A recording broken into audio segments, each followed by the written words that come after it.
Alô, amigos, estamos de volta com mais um programa O que é o Espiritismo? Novamente, contando com a presença de Orson Carrara. Olá, Sidney. Olá, amigos. Realmente, o que é o Espiritismo? Vamos conversar mais um pouco. Orson, tem aqui uma questão que merece o seu raciocínio específico e um pouco mais profundo. A despeito da importância de todas as perguntas que fizemos até agora para você, esta realmente merece a nossa atenção. Orson, qual é o objetivo do Espiritismo? Sidney, esta é uma pergunta bastante ampla e, como você introduziu bem, ela merece profundidade na análise. Qual é o objetivo do Espiritismo? Se você pensar na palavra objetivo, é a finalidade. Para que veio? Para onde você vai? O que você pretende? E quando você fala na palavra Espiritismo, você concentra toda uma doutrina racional, elaborada com base no bom senso, no discernimento, não inventada, não criada, não fundada, mas baseada nas leis naturais. Na verdade, o Espiritismo é uma síntese das leis divinas, é uma matéria didática elaborada por Allan Kardec com base na observação dos fatos, os fatos reais da imortalidade da alma, da comunicabilidade dos espíritos e das leis gerais que regem o universo, regem as nossas relações, regem as vidas humanas. Mas se você pensar bem, se quiser uma resposta específica, objetiva, qual a finalidade do Espiritismo, nós diremos, sem sombra de dúvida nenhuma, sem pestanejar, que o objetivo do Espiritismo, a sua finalidade prioritária, é a formação do homem de bem, é nos fazer melhores, moralmente considerando. A finalidade do Espiritismo é altamente educativa, porque ela visa, acima de tudo, nos fazer pessoas conectadas com a própria proposta da vida. E outra não é a proposta da vida do que a harmonia, a solidariedade. Outra proposta da vida não é senão o bem-estar para todos. Não é para um, não é para uns, não é para parte da sociedade, mas para todos, considerando que somos todos irmãos. E o Espiritismo tem essa finalidade educativa, de nos mostrar o nosso caminho, orientando-nos principalmente. Quem somos nós? Efetivamente é uma pergunta que todos podemos fazer. Quem somos nós? De onde viemos? Qual a nossa origem? Para onde vamos? Qual o nosso destino? E o que é que estamos fazendo aqui? Qual a razão desta vida de algumas décadas? Qual a razão deste acervo de aflições, de preocupações, de correrias, de cotidianos complexos, de relacionamentos difíceis, de desafios materiais, morais, intelectuais, desafios que se apresentam a todo instante, individualmente, na família, na sociedade, para os governos, para as nações, para o planeta. O Espiritismo abre todo este leque de considerações, colocando-nos a compreender a nossa essência íntima, real, verdadeira, a nossa naturalidade de espíritos imortais, criados para uma finalidade, a felicidade, que não é ociosa, é uma felicidade criativa, é uma felicidade participante. E alguém poderia perguntar, mas participante do quê? Da obra da criação de Deus, da criação oferecida aos seus filhos. Deus criou a vida, criou os seres, criou as leis e deu oportunidade aos filhos de participarem desta obra com a cocriação. A inteligência vai se desenvolvendo, a moralidade se desenvolve e cada um dos filhos de Deus vai compreendendo a vida, suas razões, seus objetivos, participando disso e especialmente adquirindo a consciência de servir. Esta consciência de servir, quer dizer, nos colocarmos à disposição para nos auxiliarmos mutuamente, para estendermos mãos solidárias em todos os campos de ação, seja ação social, seja ação intelectual, seja ação artística, seja ação humana, seja lá qual for.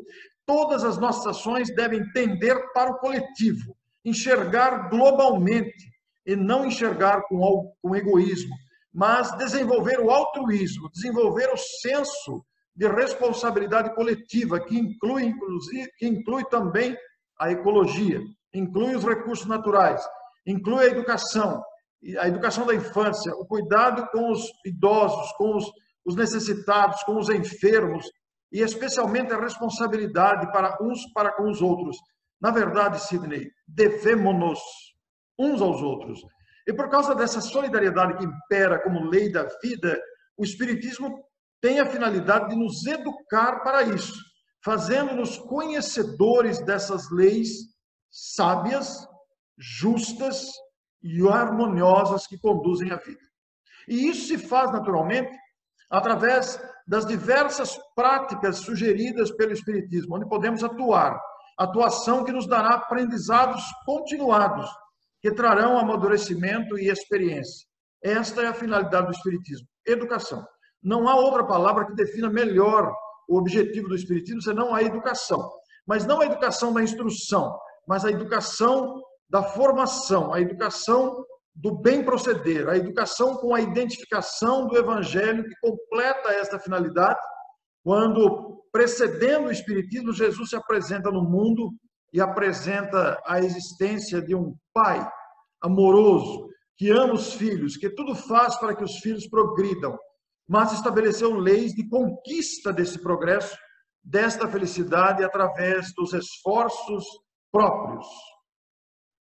Orson, o que eu devo ler para conhecer bem, mais plenamente o Espiritismo? As obras básicas são as indicadas. Conforme indicou Allan Kardec em suas obras, todo leitor interessado em conhecer o Espiritismo deve iniciar-se pelas obras básicas. O Livro dos Espíritos, o Livro dos Médiuns, o Evangelho segundo o Espiritismo, o Céu e o Inferno, a Gênese. Incluir também o que é o Espiritismo. É um opúsculo de poucas páginas que dá uma dimensão compacta do que é o Espiritismo.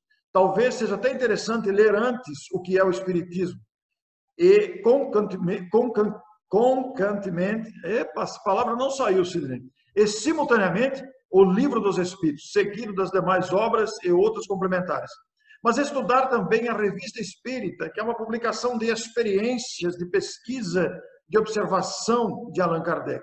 Além dessas obras básicas, que são os 5 livros, mais as obras complementares, o que é o Espiritismo, a Revista Espírita, a Obsessão, Viagem Espírita em 1862, para compreender a essência do Espiritismo. Mas isso abre um caminho imenso para as obras psicografadas por Chico Xavier, acrescidas das obras psicografadas por Divaldo Pereira Franco, e também as obras clássicas de grandes autores clássicos, e também de autores encarnados, entre eles a contribuição expressiva do nosso Richard Simonetti, aí de Bauru mesmo. André Luiz é importante? Está dentro da obra de Chico Xavier, junto com os grandes romances clássicos de Emmanuel, as obras de estudo científico, filosófico de Emmanuel, mas toda a coleção de André Luiz dará uma noção abrangente da vida espiritual e o relacionamento com a humanidade encarnada.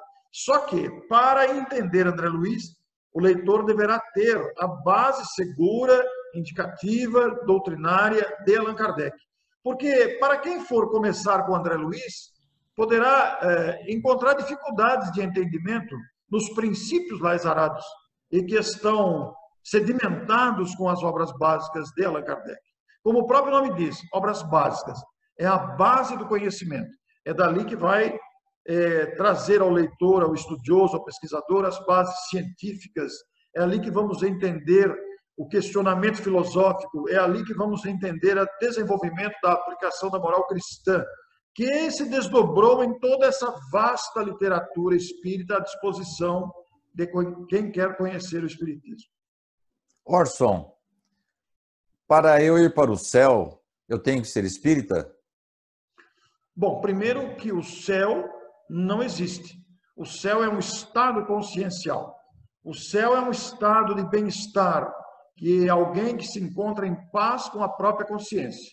Em função disso, e poderíamos até acrescentar que o inferno também não existe, porque é um estado de consciência, de remorso, arrependimento, mas voltando ao céu.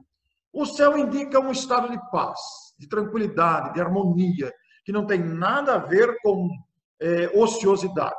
Mas, para ir a esse estado de tranquilidade, para adentrar esse estado de paz interior, não depende de rótulo religioso, não depende de status social, não depende de cultura, não depende de nacionalidade, depende do comportamento. Não importa a crença que você tenha, não importa a filosofia que você siga. Se você for uma criatura identificada com os bons propósitos da vida, se você foi uma criatura ou se esforça para ser uma criatura que busca fazer o bem, desenvolver em si mesmo o amor ao próximo, viver a caridade, exercitar-se no socorro ao semelhante, exercitar-se na busca de virtudes, você já está no céu, independente da crença.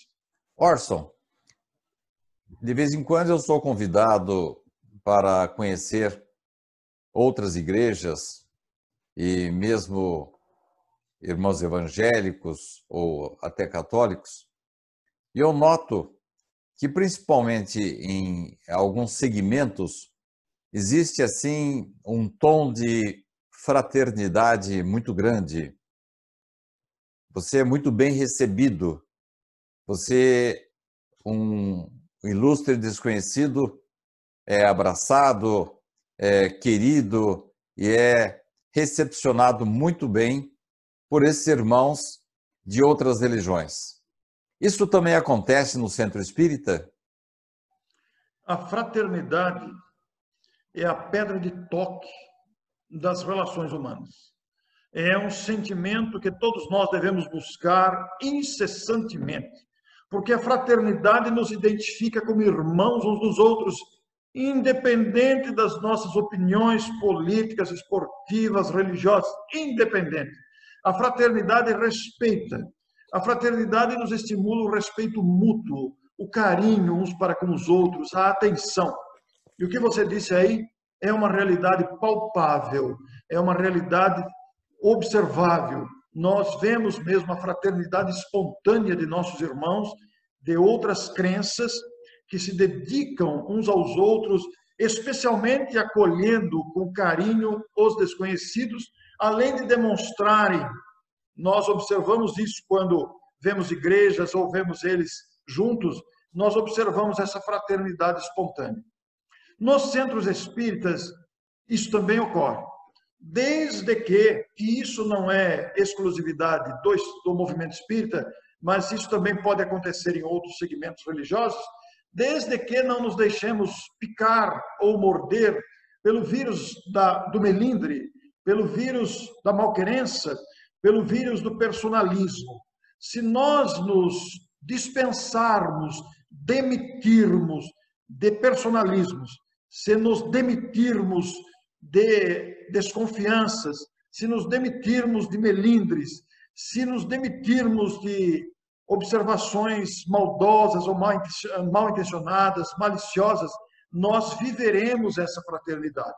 É por isso que, tanto no movimento espírita quanto em outros segmentos religiosos, nós encontramos grupos ou instituições onde pisa-se é como pisar em ovos. Criaturas que não conseguem se relacionar com naturalidade. Parece que há um mal-estar no ambiente. Então, quando há esse vírus do personalismo, isso vai acontecer. Mas isso não acontece apenas no movimento espírita. Isso é uma questão humana. Porque naqueles grupamentos espíritas, onde impera a fraternidade, como você se referiu tão bem, onde as criaturas estão voltadas para esse sentimento de acolhimento, de tratar bem, de ter a preocupação de receber e acolher bem o outro, nós vivemos esse clima que você sentiu aí. Isso independe de denominação religiosa. Isso é uma questão humana, que parte do respeito que devemos uns aos outros.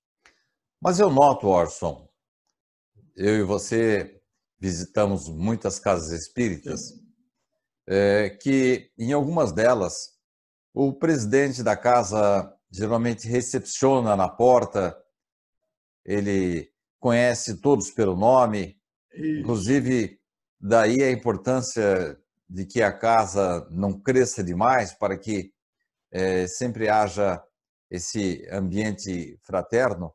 E além dessa recepção calorosa, do abraço, a pessoa sendo chamada pelo nome, encontramos também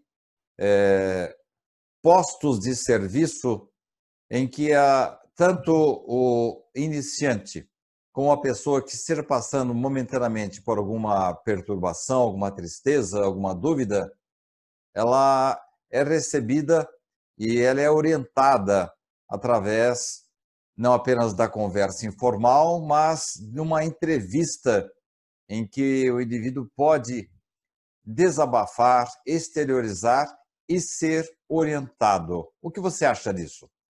Essa é uma atividade magnífica que as casas podem oferecer, porque as casas, Sidney, e irmãos, amigos que nos ouvem, que nos veem nesse momento, as casas, vamos nos referir ao movimento espírita.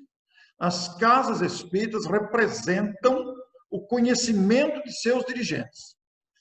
E como somos criaturas imperfeitas, como somos criaturas ainda primando por alguma imaturidade, como somos criaturas que não conseguimos amealhar conhecimentos totais numa só experiência, precisamos de várias experiências para adquirir maturidade, muitas vezes as nossas casas representam as nossas imaturidades. Muitas vezes as casas representam o nosso ponto de vista, a nossa maneira de ser. Então, muitos atendimentos deixam a desejar, mas o atendimento chamado no Centro Espírita de atendimento fraterno, onde a pessoa poderá conversar com alguém, prima de alta importância, porque vai ao socorro às aflições com orientações específicas, respondendo dúvidas, encaminhando para o conhecimento, etc.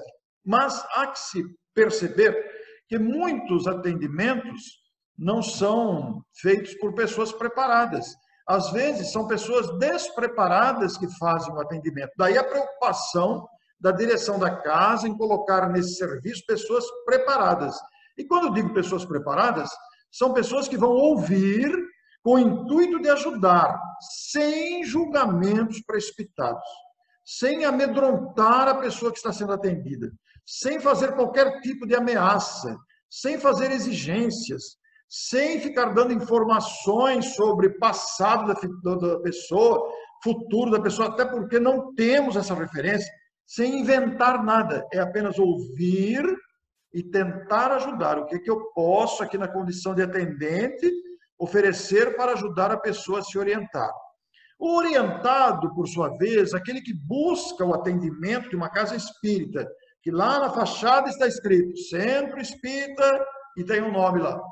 Se notar no atendimento que lhe foi oferecido qualquer tipo de ameaça, qualquer tipo de exigência, qualquer tentativa de exploração, qualquer informação sensacionalista, informações sobre possíveis espíritos perseguidores, informações sobre o passado, sobre o futuro, informações que condicionam a comportamentos, exigem, ameaçam, amedrontam, esqueça.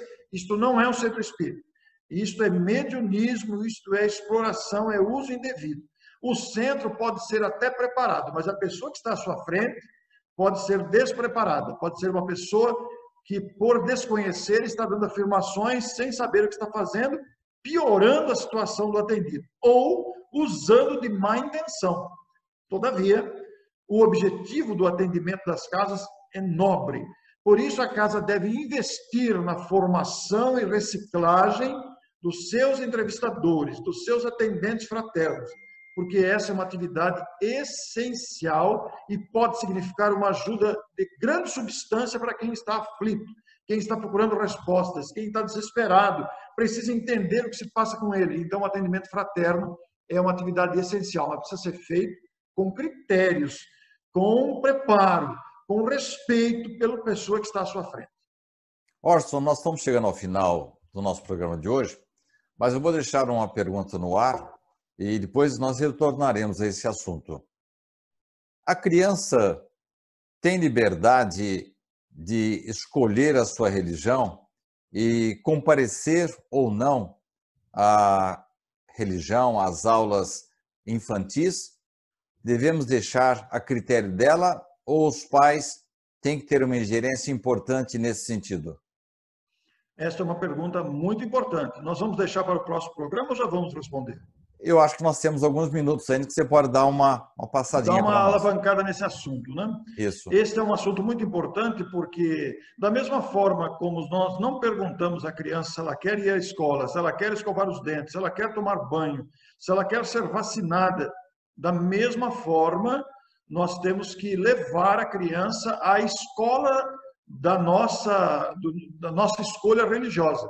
Porque é ali que se dará a formação que completa a formação moral dada em casa, ali ela receberá as noções do Evangelho, as lições imorredoras de Jesus.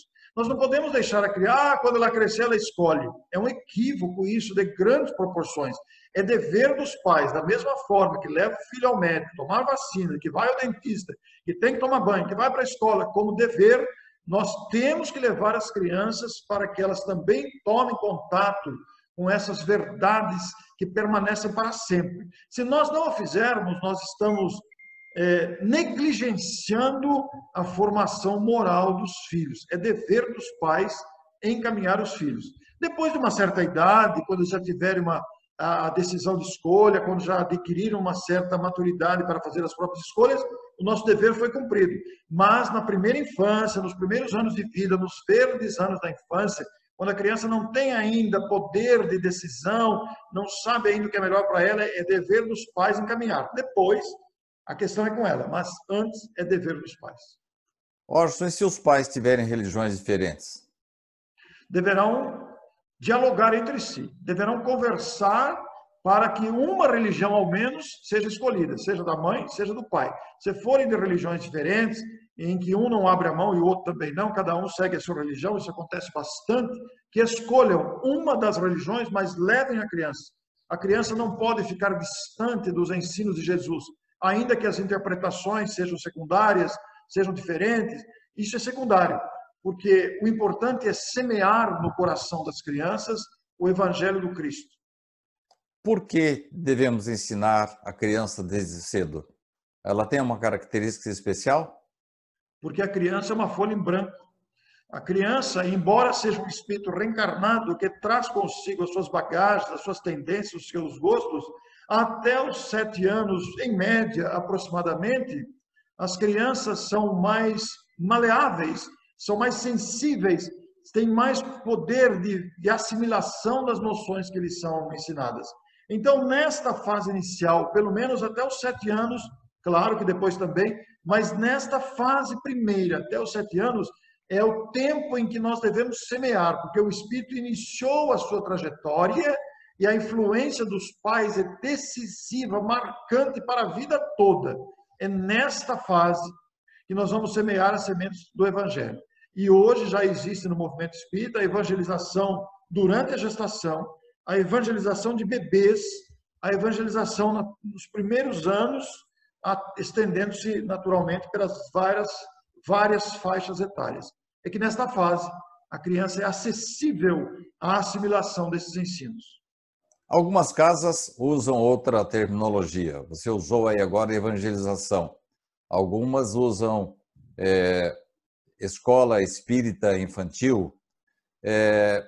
Mas o importante é que as casas se aperfeiçoem com métodos, com conteúdos adequados para a criança, não é isso, Orson? Exatamente. O nome que se dê à atividade é secundário. Eu usei o nome evangelização infantil porque é o mais comum, mas você usou educação infantil, educação espírita, que também vale. Mas o importante é que a casa prepare os seus tarefeiros nesta área. Nós não podemos fazer improvisações. Tem uma menina lá, uma adolescente, fica lá com as crianças. Não. Existem cursos, existem trabalhos disponíveis. Com o advento da internet, nós temos muito material disponível, tem muita gente produzindo, que já produziu muito material didático apropriado às diversas idades, e naturalmente que o centro deve preparar um ambiente propício para as crianças, um ambiente com móveis adequados, com decoração adequada, para que as crianças se sintam no seu ambiente próprio da idade, e os tarefeiros responsáveis por essa atividade deverão ser pessoas amorosas, preparadas, que gostam de crianças e se preparam para isso, porque é a tarefa, Sidney, eu ouso dizer aqui, a educação da infância é a tarefa primeira do Centro Espírita, é a tarefa prioritária, todas as outras são importantes, mas a primeira tarefa, o primeiro compromisso do Centro Espírita é com a criança, porque vai preparar o adulto de amanhã, vai semear na infância que formará o adulto equilibrado, o adulto que conhece, que se esforça, que sabe a finalidade de viver e conhece Jesus e o Espiritismo com a profundidade, com a semeadura que pôde ter recebido. Muito bem, Orson. Sobre o jovem nós falaremos no próximo programa. Agradeço a sua participação. Muito obrigado, é uma honra participar dessa iniciativa e logo estamos de volta na próxima semana. Muito obrigado a você por ter estado conosco até agora. Na próxima semana estaremos de volta. Até lá.